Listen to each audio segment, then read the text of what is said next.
What's up, everybody? This is Chicago Bears Now. I am Harrison Graham. We got a little overreaction Monday, even though the Bears played on Saturday. We'll talk a little bit more about the Bears clinching the playoffs and then some other Bears thoughts as well as we turn the page to Week 17. But come on, guys. If you are fired up for the playoffs, got to hit that thumbs up icon, baby. Let's get thousands of likes on today's show. If you're fired up, just tickle that like button. All right, overreaction Monday. Are the Bears going to get the number one seed?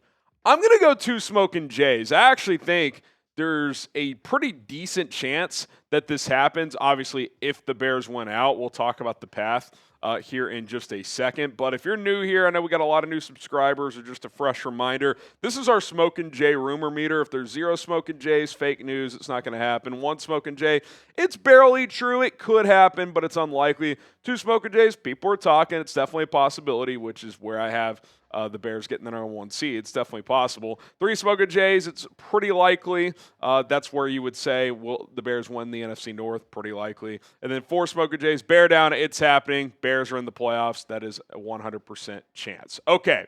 Let's look at the playoff picture. So the Bears have clinched. See that little X there? That means they've clinched. Pretty beautiful sight to see. They're obviously chasing the Seahawks right now for the number one seed. The Rams and Eagles and technically 49ers still in play as well. Now, obviously with San Francisco, you play them this week. So if you beat them head-to-head, you knock them out. But you got them and then Detroit in your final 2 games. And the Lions may be eliminated by the time we get to Week 18. So the Bears could very well get the number one seed, and the way they do it is, A, you got to win your final 2. Technically, there's a scenario where if you split your final 2 and then, like, Seattle loses out, the Rams lose once, Philly lose, like, that's an unlikely scenario. But if you win out, and then if Seattle loses one of their final 2 games, you're the number one seed. It's that simple. You win out, Seattle loses at least once, you are the number one seed in the NFC. And the Seahawks go to Carolina this week, which some weeks they look good, some they don't. I would think Seattle wins that game, but then they go to San Francisco in Week 18, and even if the 49ers can't win the division, if the Bears take care of them, they still are possibly playing for a seeding scenario, so you would think that Kyle Shanahan is going to try to win that game. So it's absolutely on the table. Now, obviously, the Bears' final 2 games aren't layups. You got to go to San Francisco and win, but you have a 2-day rest advantage. They're playing in Indianapolis tonight. Have to make a similar cross-country flight, except for they're now 2 days behind the Bears in terms of rest advantage. And then, obviously, you play Detroit at home, who has not been as good recently, and both these teams are far different from the one that beat Chicago in Week 2, 52-21. Now, other seeding scenarios, because obviously the Bears have clinched a playoff berth, but they have not clinched any specific seed or even the division yet. Bill Zimmerman broke this down really well. If the Bears beat the 49ers, they win the division and they clinch at least the 2 seed, with the 1 seed still being in play. If the Bears lose to San Francisco, but Green Bay loses to Baltimore, and we don't know who's playing quarterback for the Packers, then the Bears would still clinch the division and would lock up at least the 3 seed. If Philadelphia were to also lose to Buffalo, the Bears would clinch the 2 seed even with the loss to San Francisco. That's if Green Bay loses, obviously. And then to get the 1 seed, which we already broke down, win out, Seattle loses one of their final 2. So those are the different scenarios. Your magic number to at least get the 3 seed is just 1, and that's a Packers loss. And if you win one more game, you're guaranteed at least the 2 seed and winning the division. Okay, let's get to our next topic here. Could Caleb Williams hit 4,000 passing yards? It's probably not going to happen. 1 Smoking Jay, barely true. It could happen, but it's pretty unlikely. I think next year is a more realistic possibility at this point in time when, year 2 in the offense, full offseason, all that type of stuff, get that completion percentage up. That's where yards left on the table obviously come into play there. But up to 3,400 last couple games. He's averaged just under 250, so that's been a little bit of an uptick based on his season average. Obviously still having a really good season overall, but he's going to have to average 300 yards the final 2 weeks. Now, San Francisco doesn't have a great pass rush, so, could have some opportunities there. Detroit's defense has not been very good at all down the stretch, but that's going to be outdoors at home at Soldier Field. What are those weather conditions going to be like?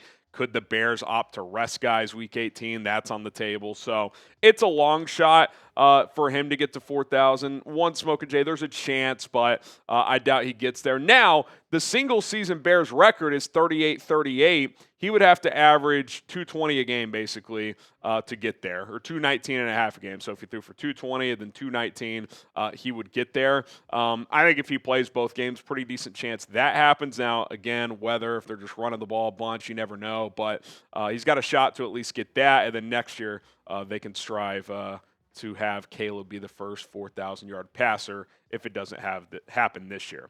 How would you guys grade Caleb's season so far? A, B, C, D, or F? I think I'd give it a solid B, B+. I mean, first year in a new offense, Ben Johnson has really challenged him just to learn how to play quarterback, right? Like, get under center, turn your back to the defense, play action, downfield shots. Like, I really think just learning and improving in the position has been evident this year. Obviously, there's things to tighten up. There's still some, footwork and base issues at times, which leads to some inaccuracies. But I think if you add everything up and consider everything, 23-6 touchdown interception ratio, he's been pretty damn good. Like, he has taken strides this year, no question about it. I'd give him a solid B, B+ overall, especially given, just new situation this year.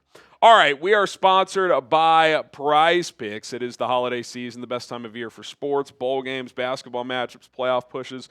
It's all happening at once. And while you and I are out here making decisions every day, what gifts to buy, what to eat, which game to watch, there's one place where it feels good to be right. That is PrizePicks. Everyone's favorite PrizePicks holiday promotion is back. 7 days of Picksmas. PrizePicks is giving out 7 days of deals all the way through Christmas Day, including a Christmas Day max discount. Picksmas started on December 20th and is running through Christmas. So download the PrizePicks app today and unwrap those deals. How do you play PrizePicks? It's simple. You pick 2 or more players and take more or less on their stat projections regardless of sport. I got a little Monday action for you guys. I'm going to take more on Christian McCaffrey's receiving yards, 39.5.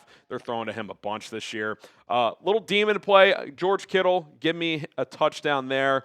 Just need more than half a rushing or receiving touchdown. And then Phillip Rivers, he's finding the end zone, baby. I think Old Man Rivers throws at least one tonight, so give me the more than half a passing touchdown. That one is a goblin play, easier to hit. Demons are tougher to hit, so that kind of cancels each other out. $20 lineup to win $95. Download the PrizePicks app today. Use our code CLNS to get $50 in the lineups after you play your first $5 lineup. That is code CLNS to get $50 in the lineups after you play your first $5 lineup. PrizePicks, it is good to be right. Okay, I did want to talk about this.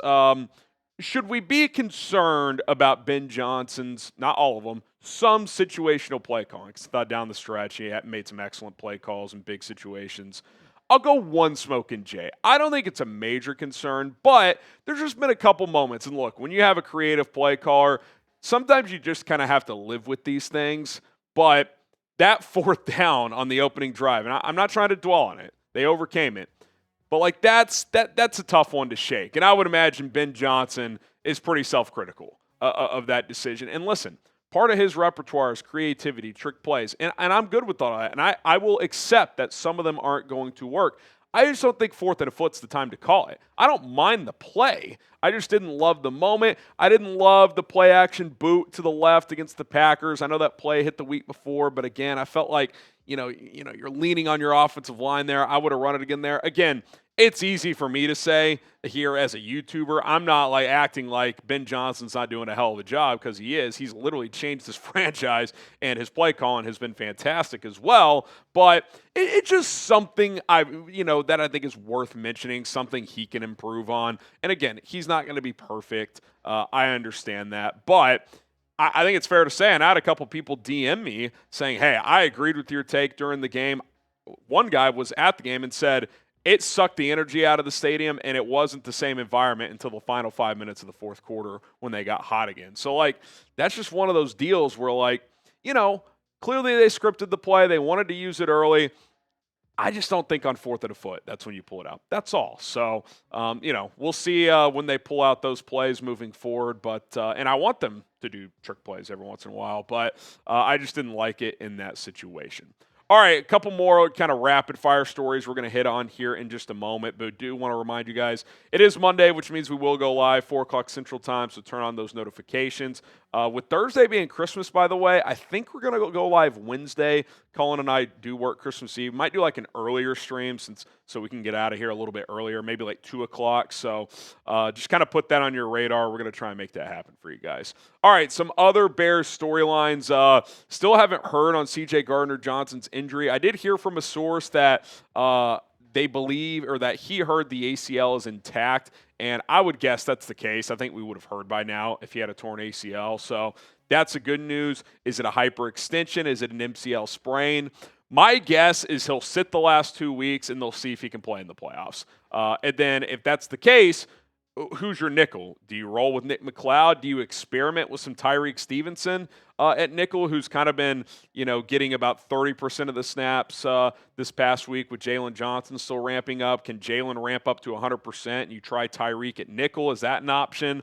I would at least play him a few snaps there, see if he can handle it, because Nick McLeod's fine, but he's not the same player as a Kyler Gordon or a C.J. Gardner-Johnson. Not saying Reek would work inside, but he did play some safety at Georgia in college, so I would at least maybe take a look at that. So that's something to watch. What is Rome Odunze and Luther Burden's status? I mean, Rome's got the stress fracture. According to all accounts, it's not going to heal on its own. You're going to need a procedure at some point, but what do you do at this point with you being clinched? Do you maybe just sit him the last 2 weeks and hope it feels better, at least for the playoffs? I could see that being the case. Luther Burden, ankle injury, if it's one of those, I'm confident he'll be back, but if you want to play it safe, give him another week here, maybe play him a little bit week 18 to just kind of ramp him up for the postseason. We'll see how they handle that, but obviously 2 of your big playmakers. Can you rely on Jahdae Walker? I'd say through one game, the answer is yes. I think you probably ramp him up here, right? I mean, I think you'd sit Rome at least another week and give Jahdae Walker a bigger snap share this upcoming week. I mean, I liked what I saw. Caleb Williams trusted him on the play of the game to keep that game alive, and he tracked that ball, made a play. First play of the game for the Bears. Caleb, on his third read, came back to Jahdae Walker and hit him over the middle. So great moment for him, but that moment's over, and I think it's more than a moment. I think he can be a guy that you can give some opportunities to. So I think that's someone to watch down the stretch here. DeAndre Swift, 7 yards away from 1,000 rushing yards. I think we should just commend the season he's had. He averaged 3.8 yards per carry last year. This year it's 4.9. Obviously, the offensive line's better. The scheme is better. The coach is better. All that's true. But DeAndre Swift has been pretty awesome this year. And he's fought through some stuff, too. This groin injury's kind of come and gone. He only missed one game, that Bengals game. So Swift has been really, really good. So I did just want to shout that out. And then I hit this last night, but I think it's worth mentioning again as we kind of get down the stretch and go through these playoff scenarios. The Packers have quarterback concerns, at least for this week. Jordan Love is in the concussion protocol. We'll see if he can do a quick turnaround. They play again on Saturday, so it's a normal week in terms of recovery time. And then Matt LaFleur announced yesterday that Malik Willis has a shoulder injury. Now, is it a serious one? Could he play through it? Will Jordan Love clear protocol? I hope he does. Again, I'm never celebrating injuries here on this show for any player. But that's kind of a big deal because if the Bears – let me say this. If the Packers lose to the Ravens on Saturday, the Bears clinch the division before they even kick off against San Francisco. Now, you still have to clinch the number 2 seed with one more win or one more Eagles loss. So you're still chasing the 1 seed. I don't think you would just rest starters all of a sudden. But, I mean, you could be a top 3 seed before you even kick off on Sunday night. So that is something to watch when it comes to kind of the division and the playoff picture as a whole. And for the Packers, they need 1 win or 1 Lions loss to clinch a playoff berth. So now, and the good news for them is the Lions do play on Christmas. Could Max Brosmer pull off the upset and beat them and clinch for Green Bay? Maybe, but Green Bay's not out of the woods yet. Now, Detroit losing really helped them. Obviously, it helped the Bears as well, but that's an interesting situation for Week 17, given that quarterback dilemma Matt LaFleur is dealing with. All right, you know what the deal is. Hate the Packers. Get the FGBs going in the comment section. What a win on Saturday night over the Cheeseheads. By the way, shout out Caleb Williams with his foundation the day after the game. He's helping feed people in Chicago. He's rocking the cheese grater head while doing it. I mean, generational 24 hours for QB1. So you absolutely love to see that. All right, that's going to do it. We'll see you guys in a few hours, 4 o'clock Central Time here on Chicago Bears Now. My name is Harrison Graham. We'll see you then. Bear down.